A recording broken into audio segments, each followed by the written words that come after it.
अब यहाँ देखना, इन केसेस बहुत आए हमारे पास। अब उन्होंने जब तंग वंग होकर, क्योंकि उनके काम सरे नहीं, सारे दुखी हो गए, जितने भी उनके भूत भी पूजे, प्रेत भी पूजे, श्राद्ध भी निकाला है, और सारी शास्त्र वेद साधना करें। तो मैंने पूछा भी तुम गुरुदेव आपके कौन है, कि उन कौन नहीं जानता उन गुरुदेव को, सारे वर्ल्ड में बोलबाला उनका, विदेशों में भी करोड़ों की संख्या में उनके अनुयायी है। तो मैंने कहा आपका नाम लेने का नंबर फिर कैसे पड़ा? कहते हैं गुरुदेव ने नाम नहीं दिया हमारे को तो क्रिया समझाई थी। हम गए थे आश्रम में इनका, यहाँ पर महरौली के अंदर दिल्ली में आश्रम है, बहुत लंबे चौड़े अक्षेत्र में बना हुआ है।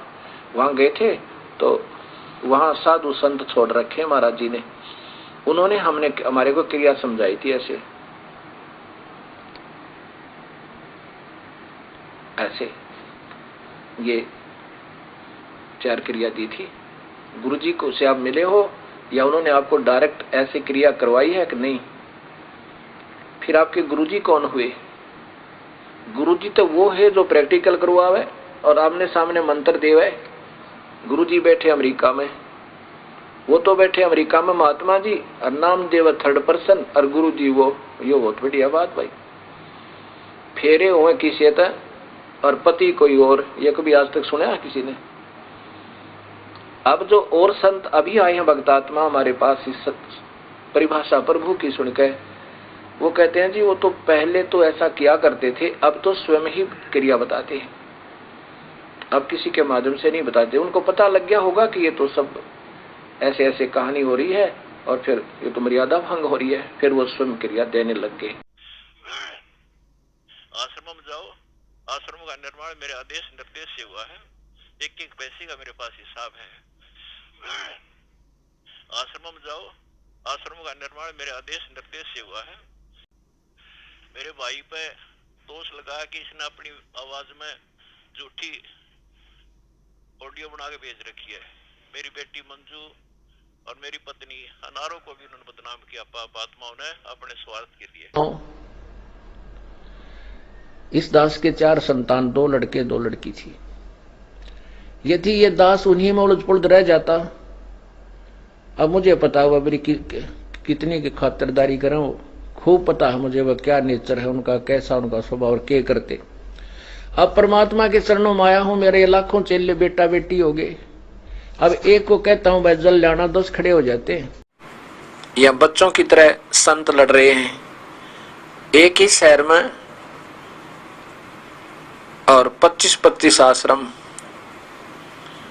एक ही शहर में 25-25 आश्रम बने हुए हैं एक ही पंथ के। तो बच्चों जैसी लड़ाई इनकी, तो ये संत काहे को एक आश्रम बनावे, उसमें प्यार से रहे, और फिर आम आदमी पर अच्छा व्यवहार उसका असर पड़े कि साधु ऐसे होते हैं। अब ये हमारे अंदर ही ऐसे राग द्वेष भरे पड़े हैं, तुम समाज को क्या दे सकते हैं?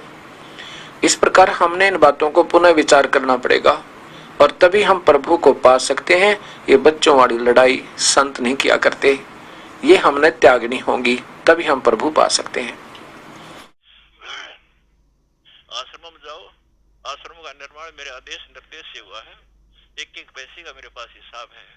बस आश्रम में जाओ, आश्रम का निर्माण मेरे आदेश निर्देश से हुआ है, एक पैसे का मेरे पास हिसाब है। आपको ये भी बताना चाहता हूँ कि ये मैनेजमेंट मेरे द्वारा बनाया गया है, मेरे आदेश निर्देश ये सब कार्य कर रहा है। आपके ऊपर इतने इल्जाम है सर, आपके ऊपर इतने इल्जाम झूठे कैसे हैं आपके ऊपर? आपके गुंडे इतने खड़े थे वहाँ पे, हजारों आदमी हरियाणा पुलिस से। मेरे नीचे राष्ट्रीय समाज सेवा समिति नहीं तो आपकी समिति है? अरे आपकी समिति है बाबा। एक यहाँ से फोन सुविधा है मेरे को प्राप्त है, उसमें मैंने मैसेज भेजा था अपने घर पे और कहा था कि सारी संगत को भेज दो। उस ऑडियो को सब जगह भेजा गया। इन दोनों दुष्टों ने उसको झूठा बताया था। मेरे भाई पे दोष लगा कि इसने अपनी आवाज में झूठी ऑडियो बना के भेज रखी है। मेरी बेटी मंजू और मेरी पत्नी